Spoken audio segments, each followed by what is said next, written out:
Welcome to the Listener's Commentary on the New Testament. Your guide is pastor and theologian Dr. John Whitaker, and the heart behind these studies is to help you better understand the text of Scripture so you can more fully live it out. It's all about helping you learn and live the Bible. Here is the book of Mark. All right, welcome to the Listener's Commentary on the Gospel of Mark. The Gospel of Mark is one of four Gospels in the New Testament, the four books that begin the New Testament. They are the four books that tell the story of Jesus. And Mark is specifically one of what's called the Synoptic Gospels. That is, Matthew, Mark, and Luke, they're all incredibly similar, and they see the story the same way. That's what the idea of synoptic means, to see together or to see it the same way. And so Mark is one of the three Synoptic Gospels, along with Matthew and Luke, and he's the shortest of the three. Now, if you haven't listened to the Intro to the Gospels series yet, you should probably go back and do that just to help you get a handle on exactly what the Gospels are and some of the background details that'll help you understand the Gospels in general. But just to kind of set the stage for that, the word gospel itself means news, specifically good news. And it was often used of royal proclamations in the first century world of Jesus' day, Mark's day. It was used, for example, of proclamations from the emperor or proclamations about the emperor. In fact, the birthday of Caesar Augustus, the emperor at the time of Jesus' birth, was heralded as good news, as a gospel. Caesar was viewed as bringing peace to the realm, and he was treated as a god or as the son of God, and his birth was like the beginning of the gospel, the good news. In the New Testament, the good news or the gospel is the good news that the one true God is saving the world through King Jesus. That's the gospel. That God himself is actually bringing salvation and redemption to this world, and he's doing it through Jesus, who is now King of the world. And so the elements of the gospel in the New Testament are that Jesus is King, he's died for our sins, for the sins of the world, and God raised him from the dead. Now Jesus reigns as the supreme ruler of the world, and he's calling all people to repent, submit to his kingship, and follow him. More on what it means to submit to Jesus King in the next recording. But for now, that at least gets us started with what the gospel is. And so Mark's gospel is his proclamation of this great news that God is saving the world through King Jesus. Another little important detail about gospels that is helpful as we jump into Mark's gospel is that you almost have to read the gospels with like two dimensions in mind as you read them. One is the historical dimension, the what happened dimension. What did Jesus do? Why did he do it? Why did the disciples respond that way? Why did the Pharisees respond that way? The historical dimension and the literary dimension. Why did Mark put the story together the way he did? Why did he pair these three stories up? Or why did he put this together in this arrangement? The literary dimension. So you have those two dimensions kind of going on simultaneously as you work through a gospel like Mark's gospel. Now, who wrote the Gospel of Mark? Well, you could gather by the name. A guy named Mark did, right? The book is technically anonymous, but the earliest tradition of the church and all the earliest historical evidence, including the manuscript evidence with names attached to them, is that Mark wrote it. And by Mark, we mean John Mark. John Mark wrote the Gospel of Mark. Not only that, but early church tradition says that Mark wrote his gospel on behalf of Peter. That comes from a very early tradition from a man by the name of Papias, writing early in the 2nd century. So shortly after the time period of the apostles, Papias says that Mark reproduced Peter's preaching in his book, in his gospel. And a number of early church fathers say the same sort of thing. Justin Martyr, for example, in his dialogue with Trypho the Jew, refers to the Gospel of Mark, specifically Mark chapter 3, as the memoirs of Peter. And so we see this tradition beginning very early on and all throughout the early church that Mark wrote this gospel And he wrote it to record Peter's recollections, Peter's way of presenting the story of Jesus. So that's what the Gospel of Mark is. It's Mark's record of Peter's preaching or Peter's teaching about the story of Jesus. Interestingly enough, Peter is portrayed in the least favorable way in the Gospel of Mark, which makes sense if there's this connection with Peter. And Peter wanted to actually point out, man, I had a rough start to this whole apostolic ministry thing, right? Like I didn't get off to a good start. And Mark's gospel actually contains several unique references to Peter that aren't found in any of the other gospels. And so it seems like the internal evidence actually corresponds well with the external evidence that Mark wrote his gospel in connection with the Apostle Peter. And so recognizing that means that although Mark himself was not an apostle, the gospel that Mark penned came from an apostle, from Peter. And that's why the early church recognized it as having apostolic authority because of that connection with Peter. Now, what do we know about John Mark? Well, John Mark was the son of Mary. Mary lived in Jerusalem, so John Mark grew up in Jerusalem, and their home was an early meeting place for the church. In fact, some traditions say their home may have been the very place where the Last Supper was held, at the upper room where Jesus met with his apostles and instituted communion and all of that on the night before his crucifixion, may have been at this very home in Jerusalem.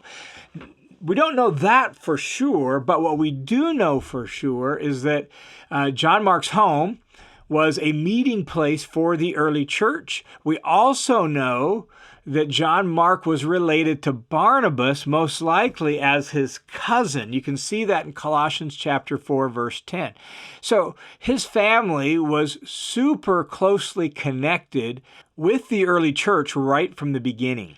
And Mark himself would have been probably, as best as we can tell, a very young man during Jesus' ministry. So he doesn't appear by name in the gospel at all. It doesn't appear by name in any of the gospels.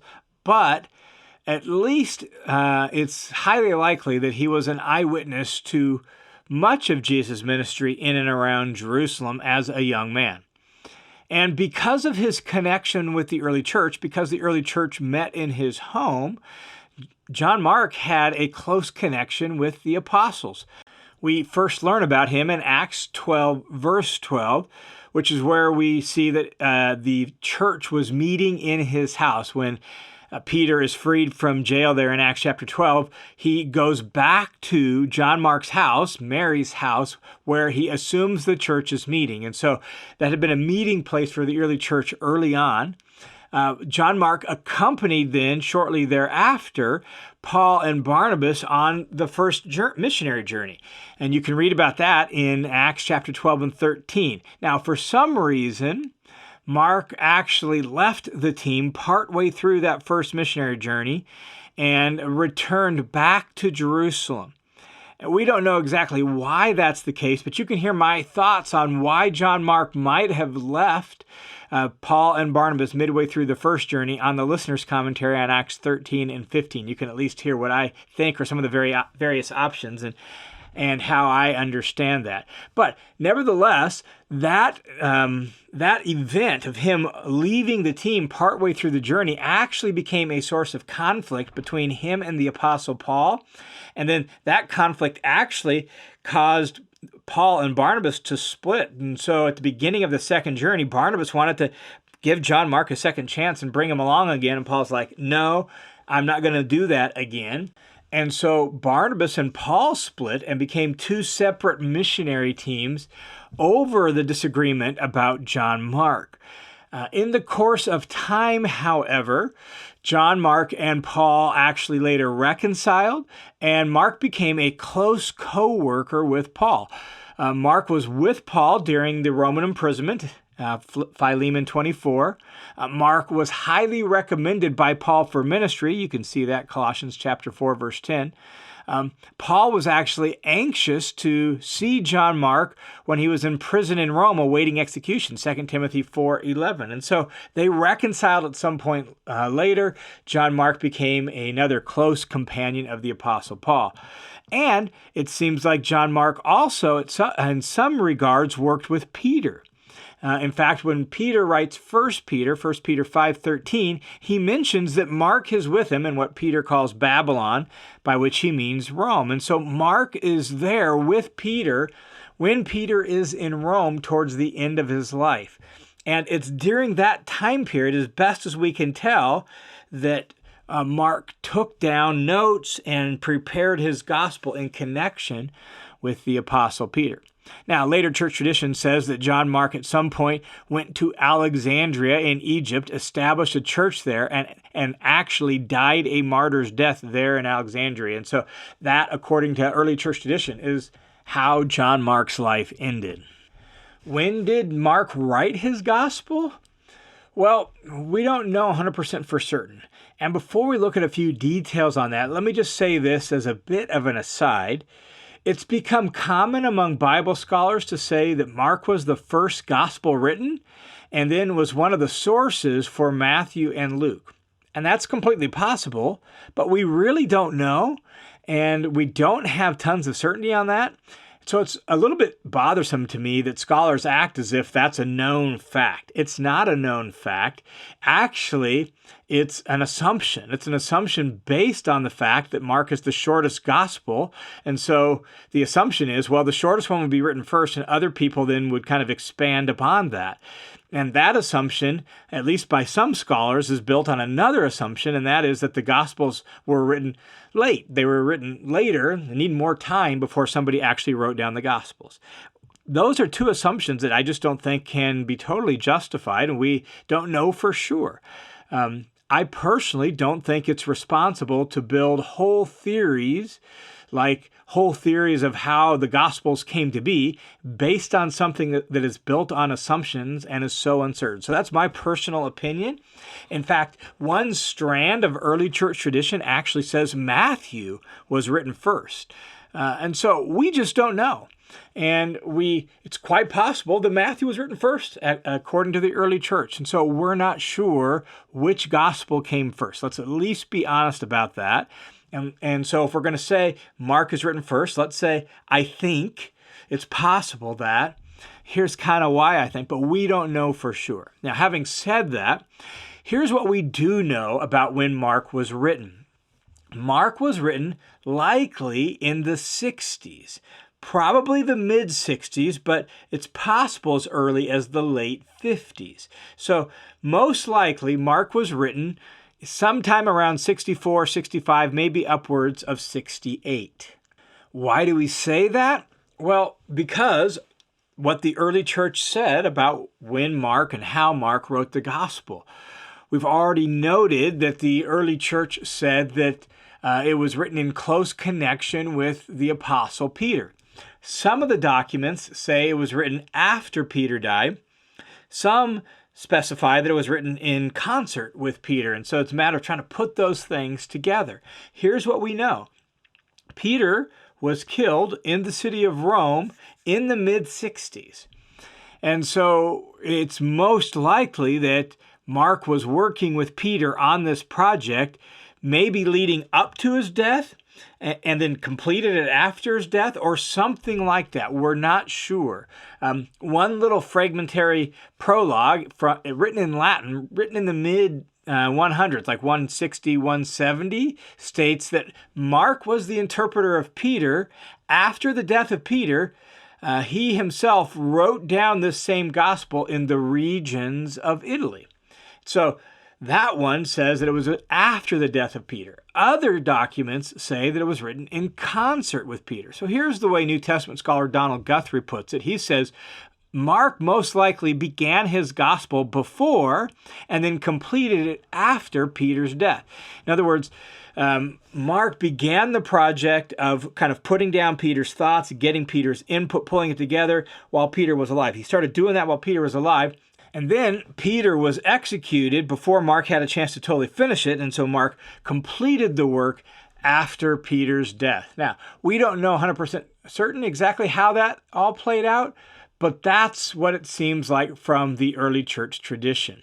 And so that's why it seems pretty certain that Mark wrote his gospel in the mid-60s, sometime around the final years of Peter's life.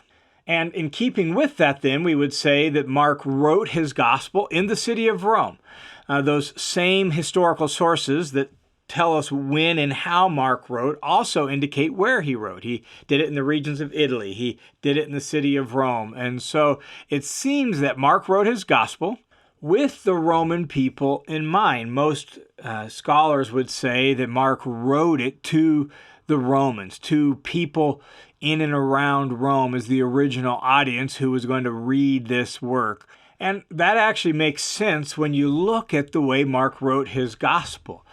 For example, Jesus is presented in Mark's gospel as a man of action. Mark doesn't record much teaching of Jesus, though he mentions that Jesus was a teacher. Instead, Jesus goes here and does that, and then immediately he goes off somewhere else and to do something different.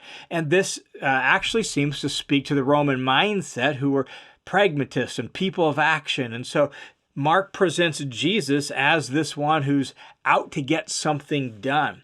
Not only that, Mark uses in his gospel a number of Latin terms for places rather than their Greek name or their Hebrew name. Why? Well, because if he's writing to Romans, that would make sense to use the Latin names, the Latin phrases, because around Rome, that was the language, Latin.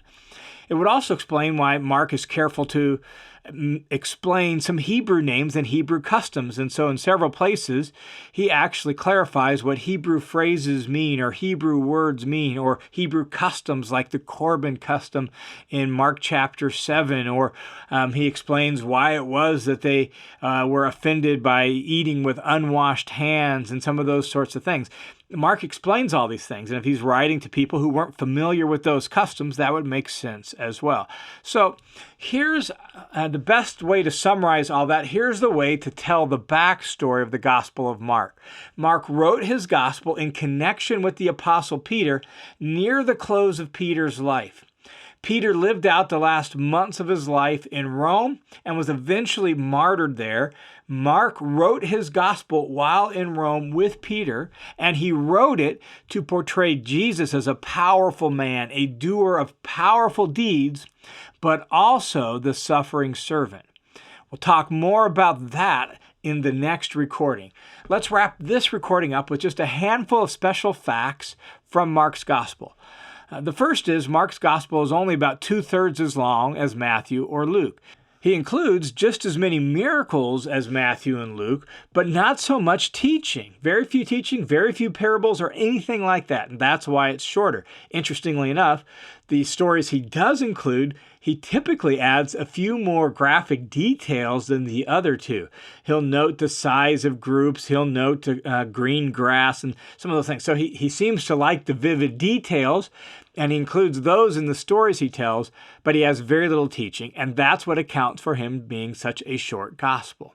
Second special fact about Mark's gospel is, on that note, there are only 2 extended teaching blocks in the whole gospel. There are a few other small ones, but only 2 big chunks where he teaches, one in Mark 4, one in Mark 13. Mark 4 has parables. Mark 13 is the teaching block about the destruction of Jerusalem and how that ties in with the end of the age. Third fact is that in keeping with Jesus as a servant and a doer of great deeds, Mark frequently uses the word immediately. So you'll be reading through Mark's gospel and immediately Jesus goes here and immediately then he goes there. And so Jesus is presented as somebody who's on the move. He's got things to do. He's accomplishing things. And that seems to be in sync with this idea of writing to kind of Roman people who have valued people of action, people who got things done. And then the last special fact to notice is that Mark presents Jesus as the Son of God and wants us to understand that his death actually demonstrates that. And so Mark begins his gospel, very first verse, as this is the beginning of the gospel of Jesus, the Son of God. And then towards the culmination of the gospel, almost as a bookend to that, Mark records how the centurion, when Jesus is hanging on the cross, sees how Jesus dies, and the centurion says, truly, this man was the Son of God. Now, several other times then throughout the gospel, that title shows up, Son of God, but those two that bookend it help us see that this is what Mark wants us to realize. Jesus is the Son of God, and his death actually demonstrates him being the Son of God. It doesn't call it into question, and it doesn't negate it. And so Mark presents Jesus as the Son of God who lays down his life for us. That's what we'll take up in the next recording.